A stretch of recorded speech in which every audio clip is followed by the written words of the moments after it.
Hai, Assalamualaikum boloku. Ketemu lagi dengan Arti dalam kisah kasus. Bagi kalian yang lahir dan dibesarkan di era 90-an, pasti masih ada yang ingat nih, jika di masa itu ada lagu yang sangat hits dan populer yang dinyanyikan grup band asal Malaysia yang bernama Spoon. Grup band ini telah berhasil menelurkan dua album, yaitu album Spoon tahun 98 dan album Spoon Kembali Merindu tahun 99. Salah satu lagunya yang berjudul Rindu Serindu-Rindunya merupakan lagu yang paling best dan paling diminati sekitar tahun 98, khususnya di Malaysia, Indonesia, dan beberapa negara tetangga lainnya.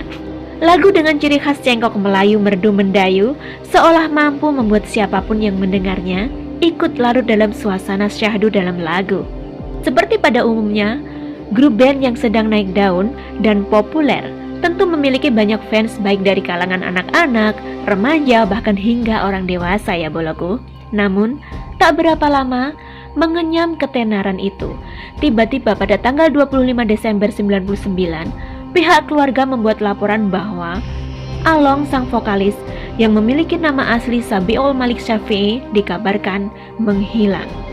Tentu saja hal itu membuat publik gempar, tidak hanya para fans dari Malaysia, tapi juga dari berbagai negara, termasuk fans yang ada di Indonesia.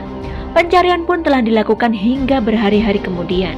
Setelah 10 hari dinyatakan hilang, berbagai spekulasi pun mulai bermunculan, karena pencarian tak kunjung ada titik temu. Namun, tiba-tiba ada sopir taksi membuat laporan pada polisi bahwa orang terakhir yang terlihat bersama Along sebelum menghilang adalah seorang anggota polisi bernama Muhammad Yaakob. Menurut si driver tersebut, pada 25 Desember 99, taksinya dipesan atas nama Kopral Muhammad Yaakob.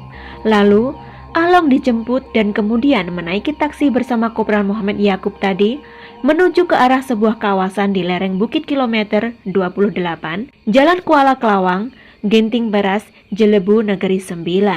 Sesampainya di sekitaran kilometer 28, Muhammad Yaakob bilang ke driver agar menghentikan mobilnya dengan alasan dia ingin buang air kecil.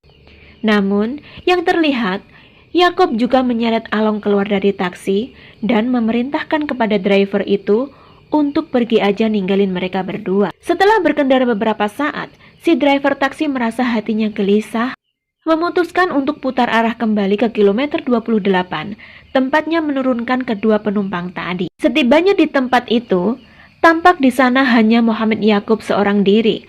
Saat ditanyakan kemana yang seorang lagi, Yaakob hanya mengisyaratkan untuk pergi aja dari tempat itu.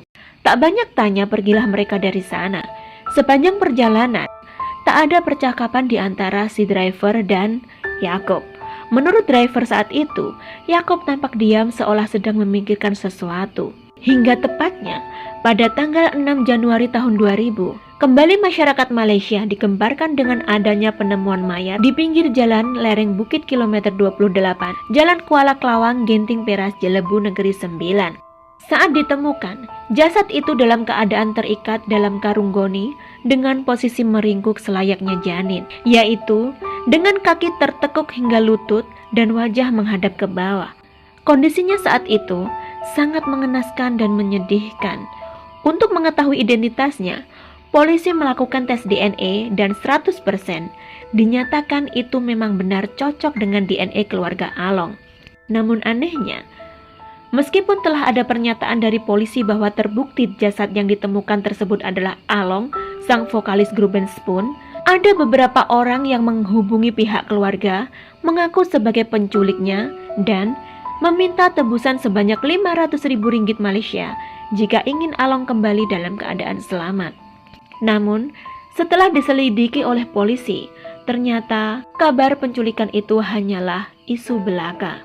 Dan keesokan harinya pada tanggal 7 Januari tahun 2000, polisi berhasil mengamankan seseorang yang berpangkat kopral bernama Muhammad Yaakob karena diyakini dialah orang terakhir yang tampak bersama Along sebelum akhirnya menghilang dan ditemukan dalam keadaan meninggal. Kopral Muhammad Yaakob yang biasa bertugas sebagai pengawal ibu-ibu pejabat itu berhasil ditahan polisi hari itu. Sesuai apa yang telah dilaporkan driver taksi sebelumnya, Muhammad Yaakob mengakui benar hari itu dia membawa Along dengan taksi yang telah dipesannya. Dia juga menceritakan tentang kecurigaannya bahwa Along memiliki hubungan terlarang dengan istrinya.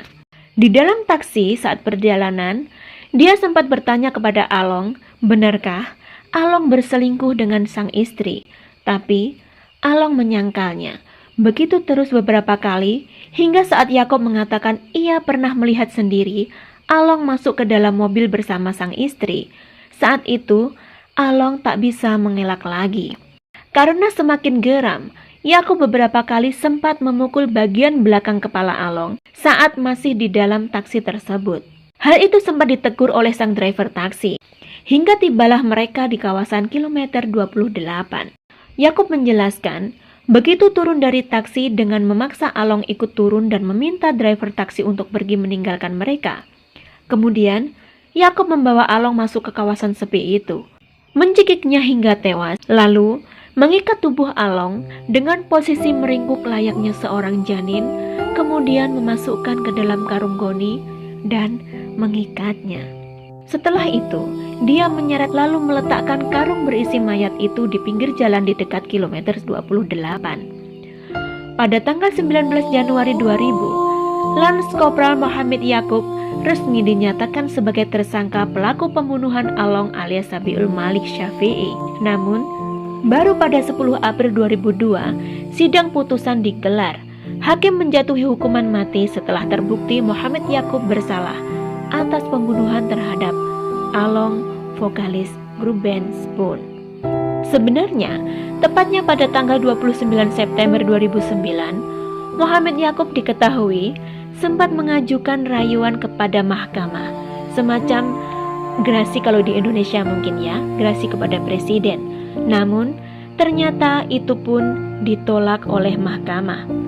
Dan akhirnya, hukuman mati dengan cara digantung terhadap Mohammed Yakob berhasil terlaksana pada 2 November 2010 yang lalu.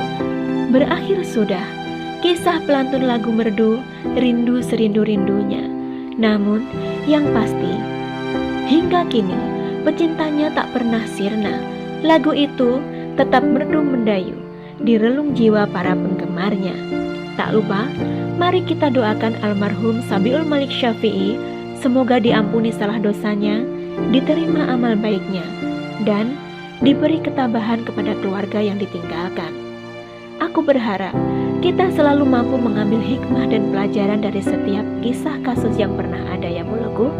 Aku ingin ucapkan terima kasih ya yang udah subscribe, like, juga yang udah nyempetin tulis komentar. Terima kasih juga yang udah nonton dan nyimak video ini hingga akhir. Jaga diri kalian ya boloku semua. Wassalamualaikum warahmatullahi wabarakatuh. See you, jaga diri kalian.